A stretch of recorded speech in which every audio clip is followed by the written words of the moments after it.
Assalamualaikum warahmatullahi wabarakatuh. Jumpa kembali di acara Ngobrol Santai di channelnya Bung Ocing. Kebetulan pada kesempatan ini saya ingin ngobrol lah dengan Mas Anang Azhari. Nah, Mas Anang Azhari ini adalah sebagai koordinator umum Jaringan Rakyat untuk Demokrasi dan Pemilu. Apa kabar Mas Anang? Alhamdulillah baik bang. Asantina. Sehat bang. Alhamdulillah Asantina kawan. Nang, sebelum kita ke tema ngobrol santai ini, saya pengen tanya, itu Anang itu sebagai koordinator di JRDP ya. Coba tolong jelaskan dulu apa itu JRDP, konsentrasinya bagaimana, aktivitasnya bagaimana. JRDP itu kita sejak tahun 2017 ya. Kita didirikan tahun 2017 sesuai dengan kepanjangan dari JRDP, Jaringan Rakyat untuk Demokrasi dan Pemilu adalah kumpulan orang-orang yang konsen di bidang kepemiluan dan bidang-bidang demokrasi. Jadi kita intinya mengidam-idamkan bagaimana demokrasi kita bisa berjalan baik dan sempurna gitu ya. Selanjutnya kita juga konsen seperti kalau misalkan pada pemilu atau pilkada, kita juga melakukan pemantauan yang terakreditasi di KPU. Oh, terlibat langsung tapi sebagai pemantau gitu ya? Ya, di pilkada 2020 kemarin kita di 3 kabupaten kota kita terakreditasi di KPU. Pilkada 2018 di Kota Serang, serta yang pemilu nasional kemarin 2019 kita juga terakreditasi di Bawaslu RI. Oh gitu ya. Nah, jadi sangat relevan ketika saya coba ingin ngobrol santai dengan koordinator umum JRDP ini karena fokus mereka ada di sana. Tetapi Mas Anang, saya kesempatan ini pengen ngobrolin tentang Pilkades. Oh, iya. Yang mana di Banten ini tahun 2021 itu lumayan banyak seprovinsi Banten, meskipun banyak penundaan karena persoalan dengan meningkatnya pandemi COVID-19. Nah, saya pernah baca atau mungkin Mas Anang pernah juga nulis di salah satu media ya tentang tata kelola Pilkades. Nah, kita ingin mendalami dan menginformasikan ke masyarakat seluruhnya apa sih sebenarnya Pilkades itu. Pilkades itu apa singkatannya tentang Pilkades? Pilkades itu ya Pemilihan kepala desa. desa. Nah, kalau di kampung saya milih lurah. Meskipun kata lurah itu kan untuk di kelurahan. kelurahan, karena lurah kelurahan, desa kepala desa. Ya, tapi kalau di kampung saya kalau nggak jarod lurah masih istilahnya masih seperti itu. Emang Indonesia punya runutan sejarah tentang Pilkades ya? Bagaimana itu sejarahnya Pilkades? Ke ujung-ujung ada Pilkades yang ntar juga kita ingin tanya keterkaitan dengan pemilu atau pilkada ini bagaimana gitu? Sebenarnya Pilkades itu rezimnya berbeda bang ya dengan pemilu atau pemilihan ya. Atau pilkada itu rezimnya berbeda karena dia lahir atau berangkat dari undang-undang yang berbeda. Beda undang-undangnya. Beda. Kalau pemilu itu dia ada undang-undang tersendiri. Misalkan yang terbaru kemarin Undang-Undang 7 tahun 2017, pilkada ya 10 2016 yang kemarin. Itu mengatur khusus tentang pemilu. Kalau pilkada, kalau kalau pemilihan kepala desa itu dia ada di undang-undang tentang desa. Tapi kan sebelum juga udah ada, sebelum undang-undang itu ada, Pilkades juga ada. Ada sebelum undang-undang pilkada, revisi undang-undang desa yang tahun 2014 itu juga sudah ada. Bahkan ini sebenarnya ya proses demokrasi yang sudah panjang sebelum pilkada dan pemilu yang sekarang. Sebelum pilkada dan pemilu langsung tahun 2004 itu kita laksanakan. Jadi ada babak sejarah sebelum Indonesia berdiri udah ada belum itu? Sudah ada. Sejak Indonesia berdiri juga Pilkades sudah dilaksanakan. Tapi sistemnya sama atau berbeda? Ada perbedaan ya, seiring zaman gitu ya. Jadi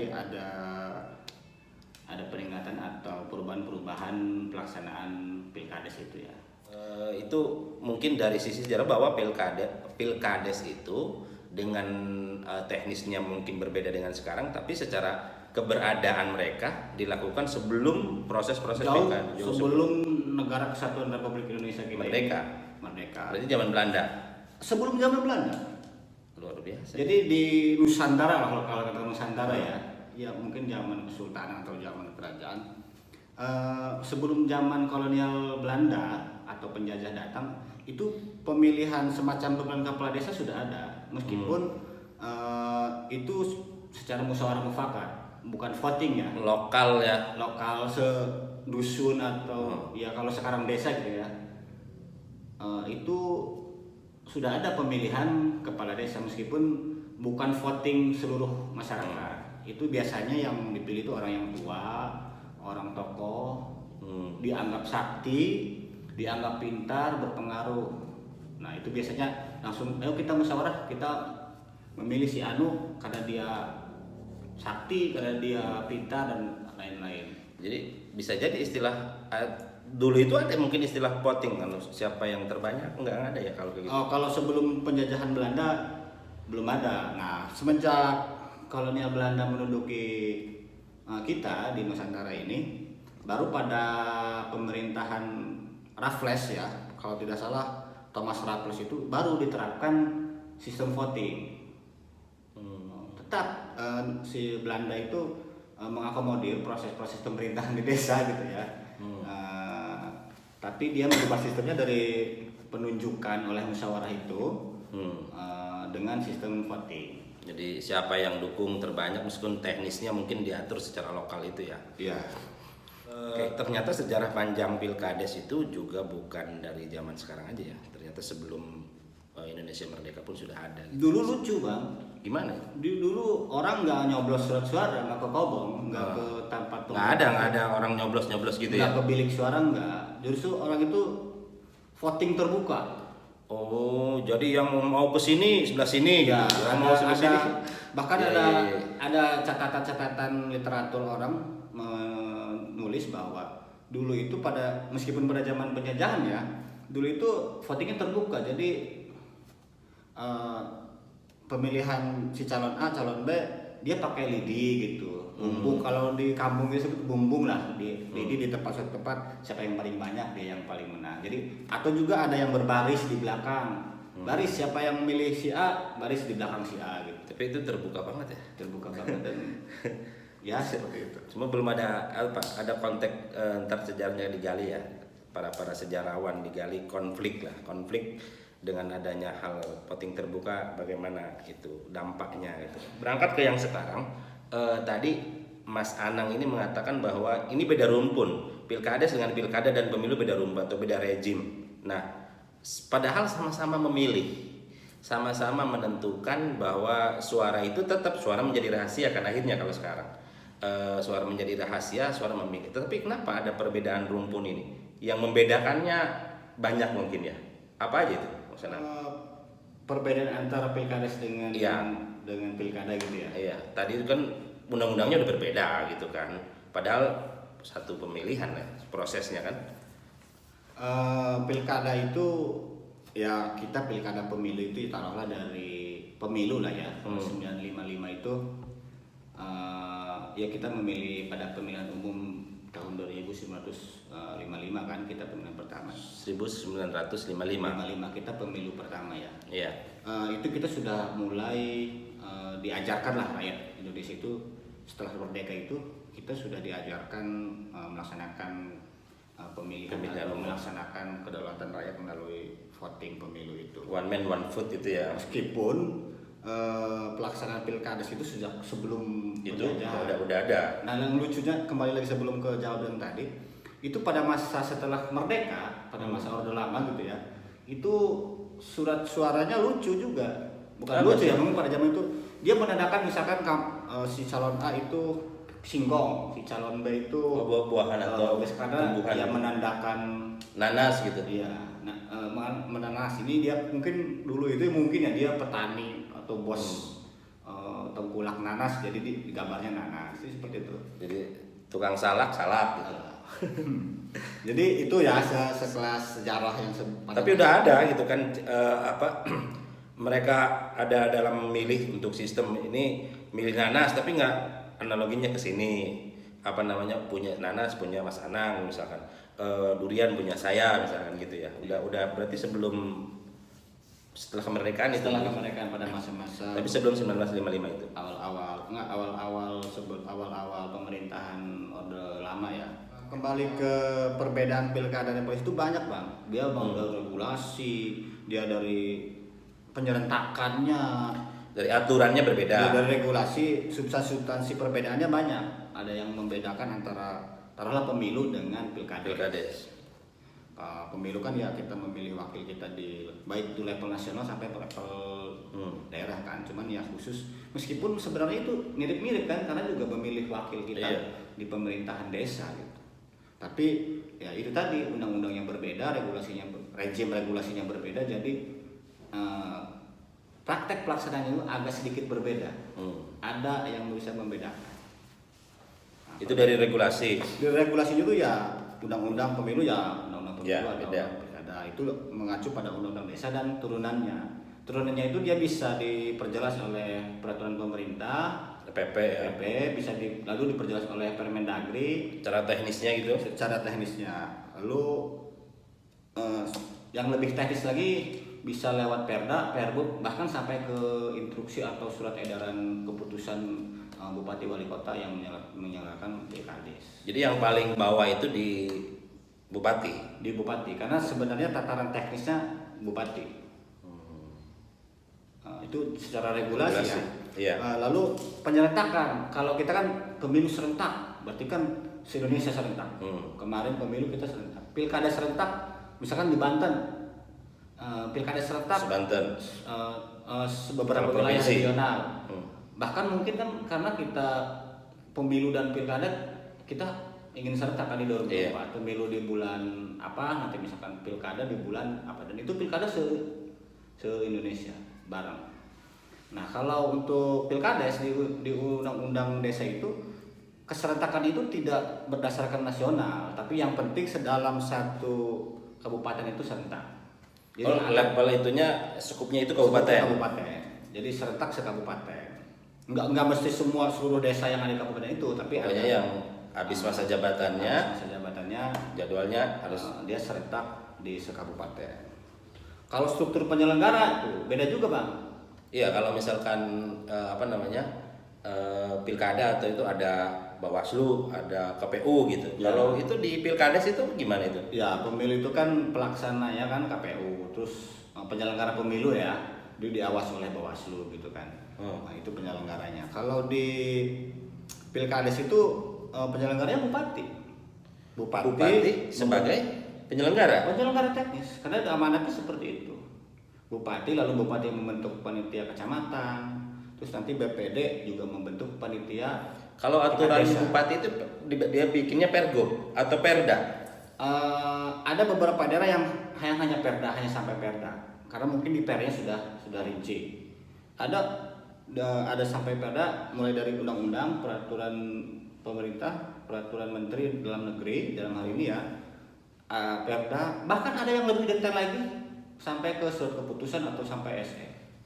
Tapi kalau di Banten itu ada perda atau langsung pergub saja dari di Banten ada beberapa sampai perda.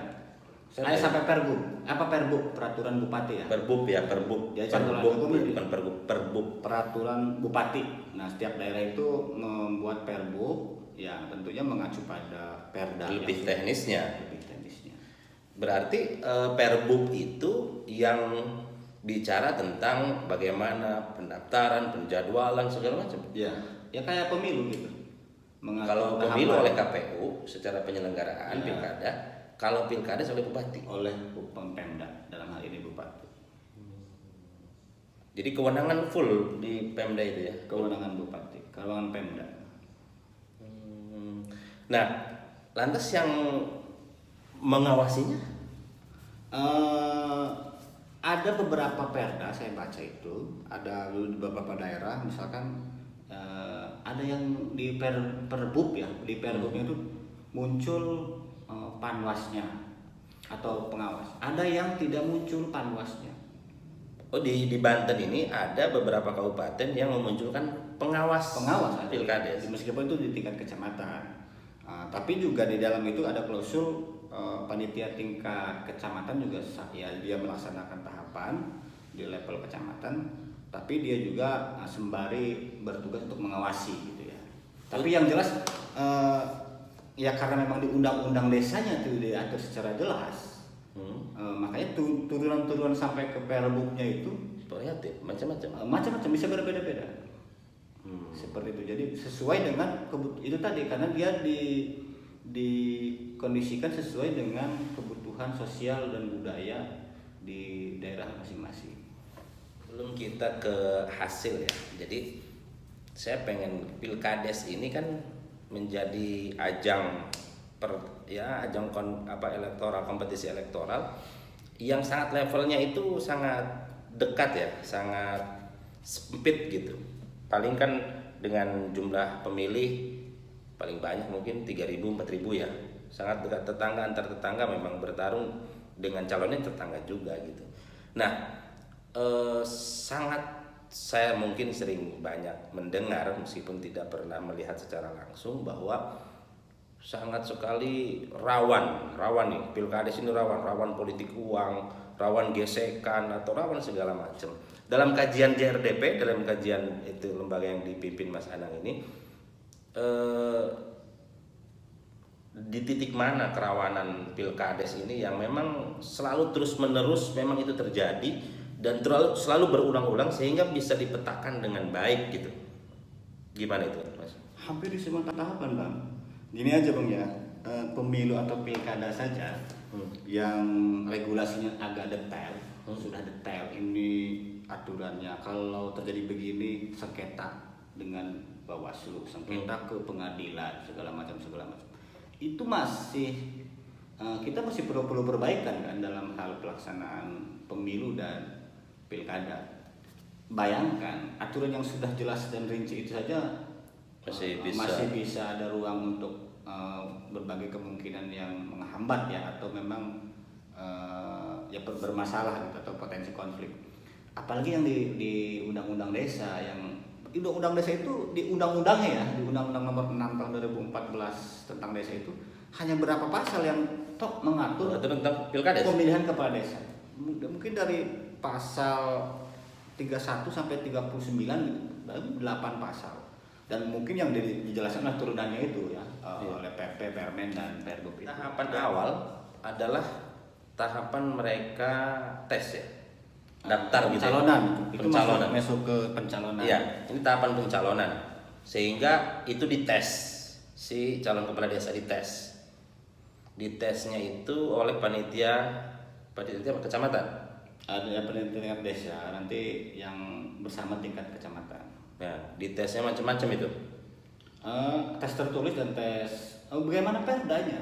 Setiap daerah juga berbeda. Ada bahkan di Jawa, di daerah Jawa Timur itu saya melihat tulisan itu dia sampai tes baca tulis Al-Quran. Ada ya, karena ya kewenangan lokal itu. Tapi kan kemarin kita di Pandeglang misalkan sudah mulai tuh kecewa karena hasil tesnya nggak lolos itu. Padahal katanya ini saya nilainya bagus segala macam itu. Ya itulah kelemahan karena dampak peraturan ya, regulasi yang kurang kuat di undang-undang desa, dan juga kurangnya kreativitas dari pembentuk perda atau pembentuk regulasi di tingkat teknis. Mungkin kan bisa saja si PMKB itu berkreativitas sepanjang tidak meskipun juga acuannya harus sudah kuat ya, sepanjang tidak berbenturan dengan aturan di atasnya kan dia bisa berkreativitas. Tapi ya karena memang juga di atasnya ini aturannya kurang kuat dan kurang jelas, jadi sengketa terutama di pencalonan itu, sengketa bukan pencalonan saja, di semua tahapan ya, itu sengketa proses nggak ada, Bang. Oh, jadi setiap tahapan itu tidak ada dampak sengketa proses? Nggak ada sengketa proses. Jadi kalau misalkan yang dari tes nih proses pencalonan ada misalkan 5 calon atau misalkan berapa calon gitu misalkan, nggak lolos 2, dia udah menerima saja atau mengajukan gugatan. Lewat regulasi apa? Tidak bisa. Kita ambil contoh mungkin di daerah lain kreativitasnya seperti apa nanti kita lihat. Tapi lihat contoh di Pandeglang itu, lihat di Pergub nomor 7 itu tahun 2021 itu, itu nggak ada sengketa proses. Jadi ketika calon dinyatakan gugur, dia dinyatakan oleh siapa? Panitia. Panitia lembaga negara atau lembaga negara, pejabat publik bukan. Dia tidak bisa di PT UN kan? Karena bukan kebijakan pejabat negara. negara. Tapi kan bupati dibentuknya oleh bupati. Tapi kan SK penetapan calon itu bukan oleh bupati, tapi oleh panitia. Panitia dia ad hoc, dia bukan pejabat publik atau pejabat. Jadi legal standing ya kalau mungkin disebutnya ya. Legal bukan. Jadi sangat rawan ya. Iya, jadi apa bukan legal standing sebetulnya ya yang bisa dipetunkan itu keputusan pejabat publik kan. Sedangkan si keputusan panitia bukan. Dihitungnya bukan pejabat publik. Jadi yang misalkan kalau sampai pengadilan digugatnya seperti apa? Nah, berarti ini harus ada tambahan kajian hukumnya ya, yang detail. Karena beberapa kasus kekinian terjadi gelombang-gelombang kekecewaan kan di beberapa desa, gelombang-gelombang kekecewaan yang tidak lulus tes dan digugurkan menjadi proses pencalonan. Itu proses pencalonan kan? Baru proses pencalonan. Belum proses-proses apa lagi yang ada kampanye. Oh, kampanye nih, kampanye kayak biasa ya. Kampanye ya seperti pemilu dan pilkada, cuman ya mungkin level dan dipersempit harinya, biasanya 3 hari. Oh, cukup 3 hari kampanye. 3 hari, jadi mungkin kalau alat pelaga gitu diatur. Cuman nggak diatur jelas kayak seperti ya misalnya spanduk satu ini titik berapa gitu kan bareng nggak ada kan, bebas aja. Coba ya tidak bertentangan, dia mengedepan dengan K3-nya begitu doang. Jadi tidak diatur seperti pemilu.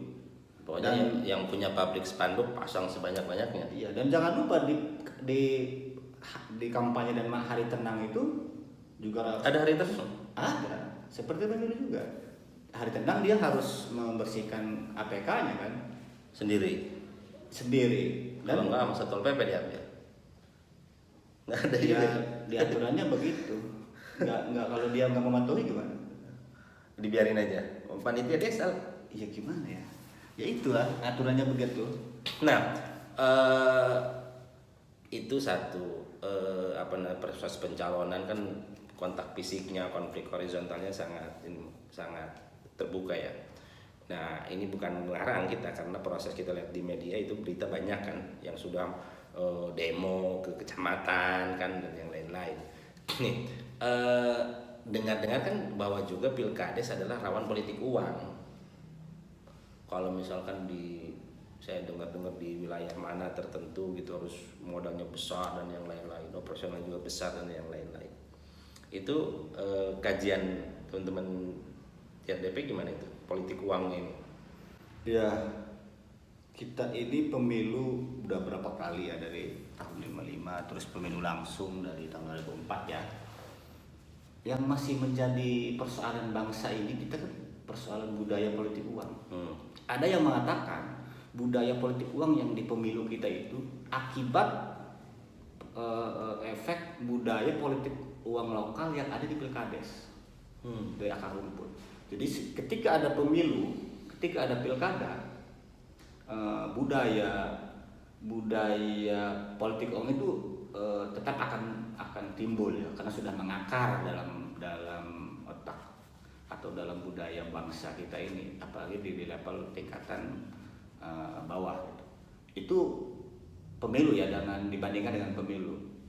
Nah, pemilu saja yang sudah diatur ancamannya, ancaman pidana politik uang, ancaman prosesnya bagaimana diatur, ada Bawaslu yang memproses, ada Gakumdu.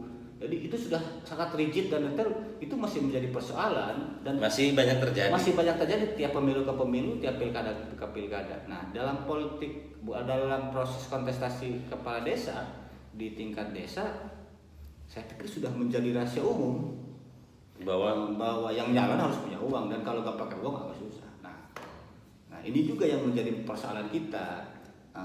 Itu dianggap oleh kita menjadi akar masalah budaya politik uang. Nah, tapi regulasinya tidak kita perkuat. Jadi seolah-olah ya sudahlah, biarkan saja itu menjadi kebiasaan lokal, tapi ya juga menjadi habit yang tidak baik gitu ya. Meskipun dalam undang-undang desa, dalam undang-undang tentang desa lah, tentang pemilihan kepala desa gitu, itu nanti kita dasar hukumnya apa gitu kan. Kalau dia makasih uang dalam ada janji atau barang atau uang, kalau dalam pemilu kan jelas nanti ada pasalnya ini di undang-undangnya. Kalau di aturan regulasi pilkades enggak ada. Paling mungkin bisa itu pakai pasal yang ada di KUHP yang itu pasal suap. Nanti kepolisian. Dia kan nggak merasa disuap juga. Iya, nah itu ranah kepolisian, bukan ranah rezim pemilihan kepala desa. Ya, secara regulasi pilkades tidak mengatur itu. Tidak mengatur itu. Makanya ya dan fakta di lapangan juga hampir semua daerah, dan bahkan saya pun pernah ikut pilkades juga, maksudnya pernah menjadi pemilih lah. Tim sukses. Enggak, pemilih. Kamu dikasih duit. Ya, menjadi rahasia umum bangsa Indonesia kita itu seperti itu. Iya. Makanya budaya politik uang itu. Jadi ya kita harapkan juga pertama regulasinya diperkuat seperti minimal seperti pemilu lah gitu ya. Lalu juga ketika regulasinya ini belum seperti pemilu, kita berharap pihak kepolisian juga bisa menekan itu ya, mulai pencegahan dengan sosialisasi dan segala macam, dan melakukan tindakan sebagai efek jerah gitu, sebagai efek jerah kepada masyarakat kita agar budaya itu perlahan-lahan agar hilang ya. Ya, berharap kita itu tidak dijadikan budaya, tidak kita bisa menyebut habit, kebiasaan dan budaya menjadi diamini oleh semua orang. Tapi tadi itu banyak faktor mungkin ya, banyak faktor orang kenapa bisa seperti itu. Ada kajian-kajian tertentu mungkin secara sosiologis, psikologis, dan kajian macam-macam lah. Kajian trauma mungkin, trauma terhadap pemimpin. Jadi itu dalam proses pra pemilihan kan. Pemilihan pasti wah ada yang ngeliwat tiap malam dan gitu kan ya. Ada yang harus nyetor politik uang dan segala macam. Nah, ketika hasil, maka pasti dalam proses pencalonan saja kekecewaan ada. Dalam proses hasil pemilihan, hasil pilkades ya sama mungkin ya, teknisnya ada datang ke TPS gitu ya.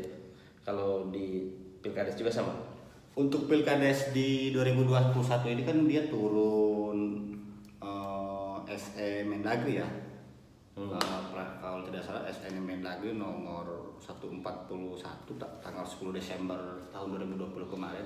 Itu turun dia SE yang mengatur tentang maksimal per TPS itu 500. Jadi akan terjadi TPS pasti bisa akan jadi seperti pemilu.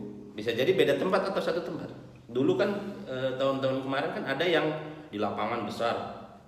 Kalau sebelumnya satu desa jadi salah satu tempat. Tapi kalau karena ini keluar aturan dari Mendagri, surat edaran Mendagri nomor 114 itu, ya maksimal 500, berarti ya mau tidak mau ya pasti ada dua RT lah itu.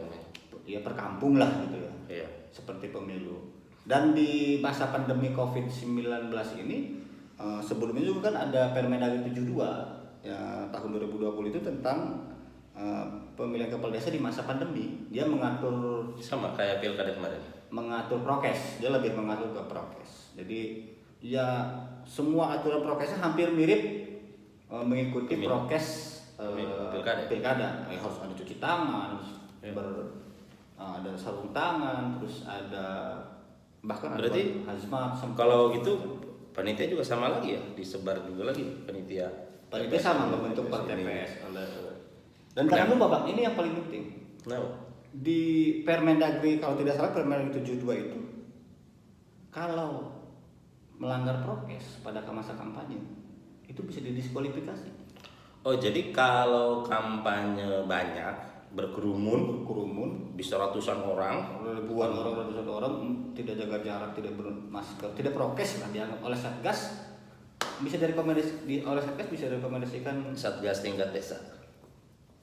Mungkin di ini bentuk khusus Satgas kecamatan ya, kabupaten kali ya.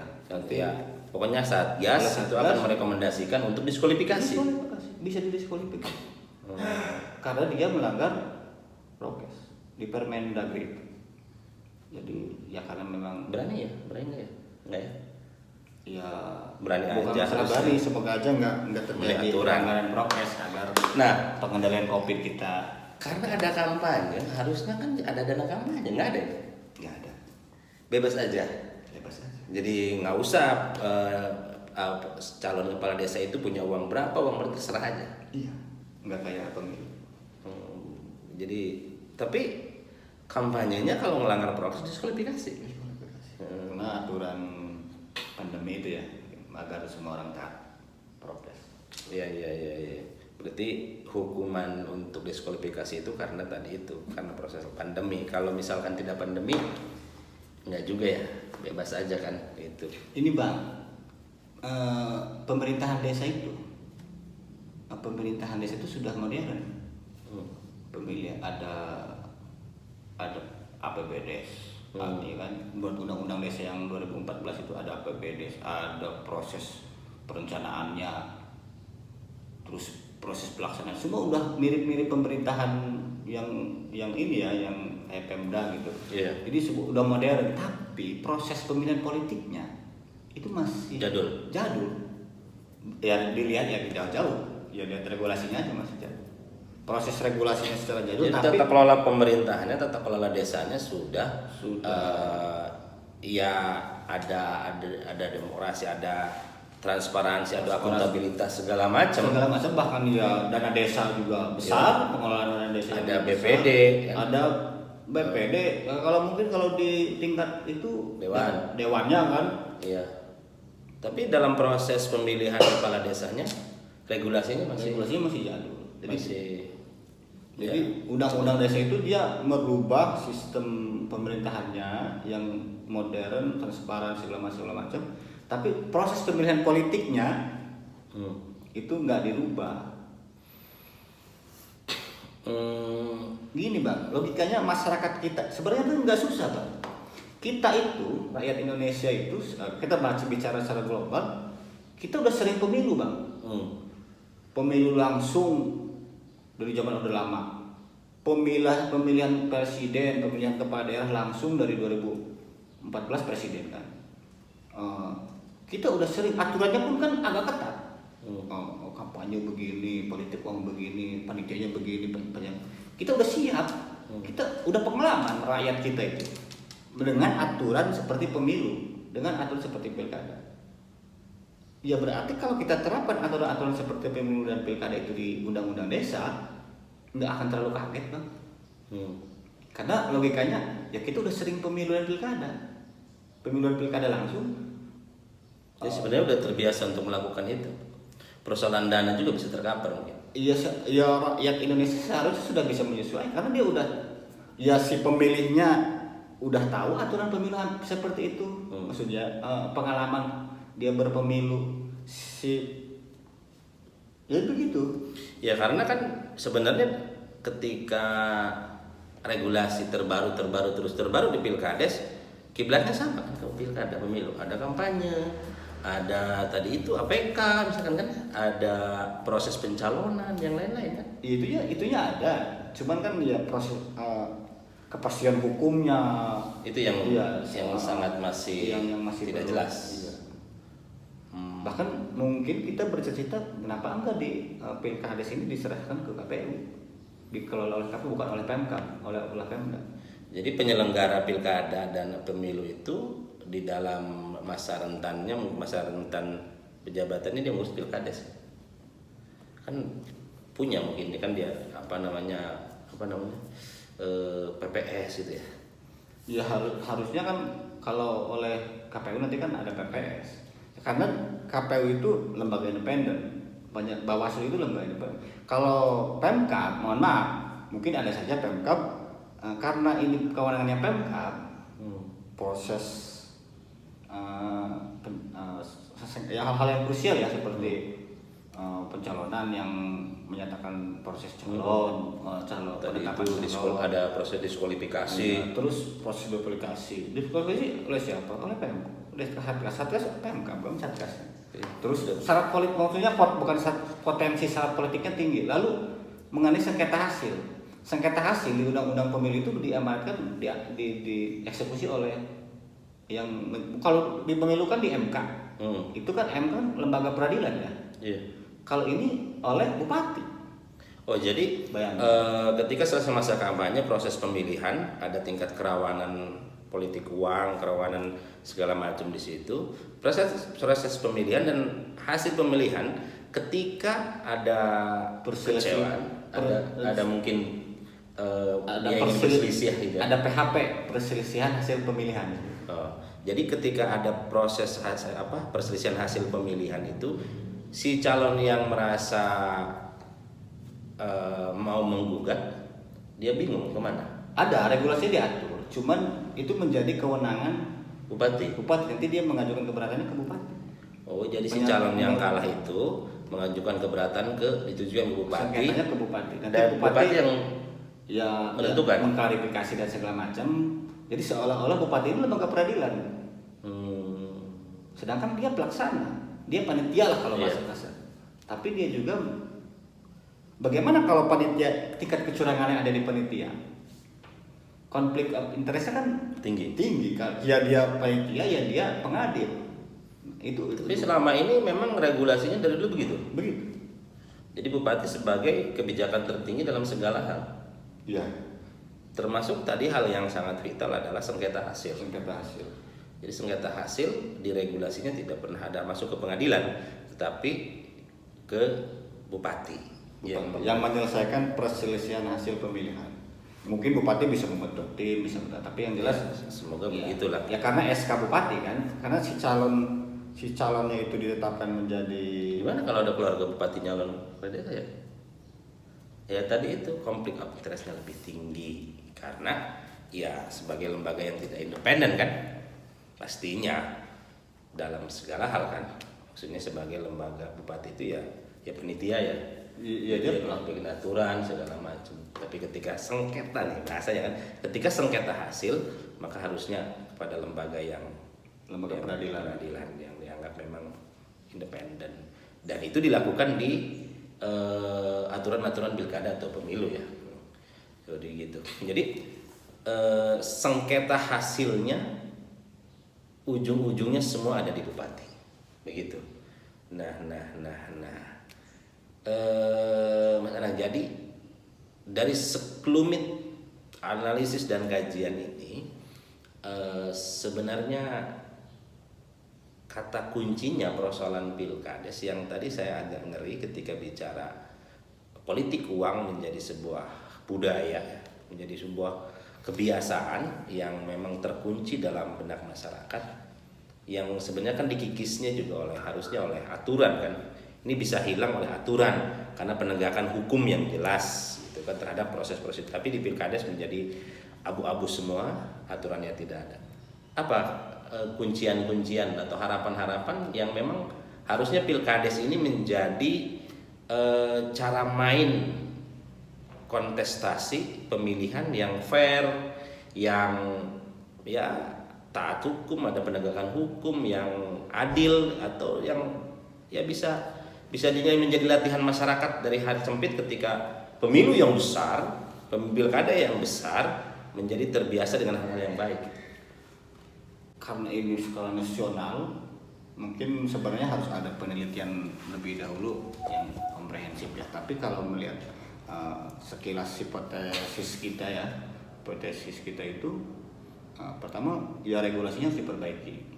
Perubahan revisi Undang-Undang Nomor 6 Tahun 2014 tentang desa. Bagaimanapun juga setiap pelaksanaan aturan di bawahnya itu harus kuat cantolan hukumnya di aturan atasnya.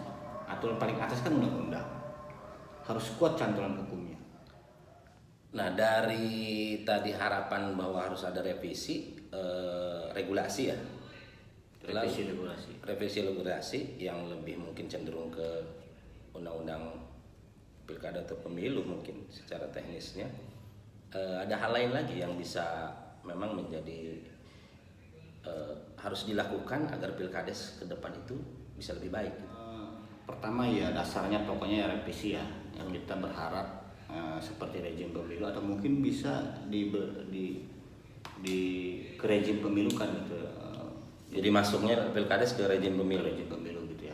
mungkin gitu kalau bisa gitu ya. Jadi agar tata kelolanya sebaik mungkin. Lalu ketika misalkan sampai saat ini belum ada aturan yang kuat seperti pemilu, ya kreativitas Pemda ini dituntut untuk lebih bagus lagi, lebih tajam lagi mengenai regulasi teknisnya. Baik Perda atau Pergub gitu. Baik Perda maupun Perbub. Peraturan bupatinya dia agar meminimalisir konflik, karena ketika regulasinya sudah settle, saya pikir berbagai potensi konflik dan masalah itu bisa diredam atau ditekan. Selanjutnya mengenai masalah budaya politik uang, karena ya memang aturan undang-undang desanya nggak mengatur tentang bahkan sanksinya, ya mungkin ada dilarang memberikan uang segala, tapi kan ketika dilarang tapi tidak ada sanksinya gimana? Perasaan percuma juga. Jadi penegakan hukum KUHP-nya oleh pihak kepolisian menjadi lebih kuat lagi agar budaya politik uang di kita menjadi hancur. Tiada lah. Oke, terima kasih Mas Anang. Semoga pilkades kita yang akan dilaksanakan di Banten, ada berapa di Banten ini pilkades? Ada 4 di tahun 2021 ini ada 4 kabupaten kota. 4 kabupaten kota yang melaksanakan pilkada. Ada Kabupaten Tangerang, ada Kabupaten Serang, Kabupaten Pandeglang, dan Kabupaten Lebak. Tangerang itu harusnya sudah melaksanakan tanggal 4 Juli kemarin. Berhubung PPKM darurat. Dia sebelum PPKM mah. Sebelum PPKM darurat dia sudah menunda pelaksanaan pilkades menjadi 18 Juli. Oh, jadi Kabupaten Tangerang diputuskan 18 Juli. Iya, meskipun nanti saya nggak tahu nanti ya ini aturan penundaan lagi atau enggak, kan 18 Juli masih PPKM darurat. Itu ada berapa Kabupaten Tangerang? Kabupaten Tangerang itu kalau tidak salah ada 77 desa. Tangerang 77 desa. Kabupaten Serang juga harusnya sudah melaksanakan sebentar lagi, karena dia 11 Juli pelaksanaan. Tapi dia diundur ke 1 Agustus. Oh, Kabupaten Serang 1 Agustus. 1 Agustus. Pandeglang dari 18 Juli ke kalau kemarin kalau yang terbaru 8 Agustus. Diundur ya. Lebak itu Nah, kalau yang Lebak agak lama dia. Masih di bulan September. Kalau nggak salah 26 September Kabupaten Lebak baru melaksanakan pilkades serentaknya. Jadi sebagai informasi bahwa ada 694 ya. Ada 694 desa yang melaksanakan pilkades di Provinsi Banten untuk tahun 2021. Di Kabupaten Lebak di bulan September, Kabupaten Pandeglang di bulan Agustus, dan Kabupaten Serang di bulan Agustus sama, dan Kabupaten Tangerang di bulan Juli, tapi mungkin kondisi pandemi semakin meningkat dan ada PPKM darurat mungkin bisa diundur lagi. Jadi yang penting keselamatan masyarakat dan pilkades menjadi lebih berkualitas. Se-Indonesia, Bang? Se-Indonesia? Se-Indonesia itu kalau data dari Kemendagri itu di tahun 2021 ya, baik itu limpahan penundaan dari 2020 ke jadi 2021 maupun yang memang jadwalnya di 2021 itu sekitar 7.744 kalau tidak salah. Ada 7.744 desa 44 se Indonesia yang melakukan. Ada yang sudah bulan-bulan kemarin, mungkin saya hari ini juga ada gitu, atau mungkin di daerah lain, tapi yang di Banten ya ini gitu yang 4 ya. Jadi di Banten itu ada proses-proses penundaan untuk pilkades. Yang penting intinya adalah bahwa pilkades kita ini dilaksanakan dengan baik, jujur, adil, dan memang berkualitas lah. Persoalan ke depan harus kita banyak benahi, dan persoalan-persoalan yang muncul juga harus bisa ditangani dengan baik. Jangan sampai pilkades menjadi awalan konflik horizontal di tengah masyarakat. Saya yakin kalau kita semuanya sadar, pilkades ini akan menjadi hal yang baik. Terima kasih Mas Anang Ajari sebagai Koordinator Umum CRDP. Dan sampai jumpa kembali di Ngobrol Santai dengan tema-tema selanjutnya. Assalamualaikum warahmatullahi wabarakatuh.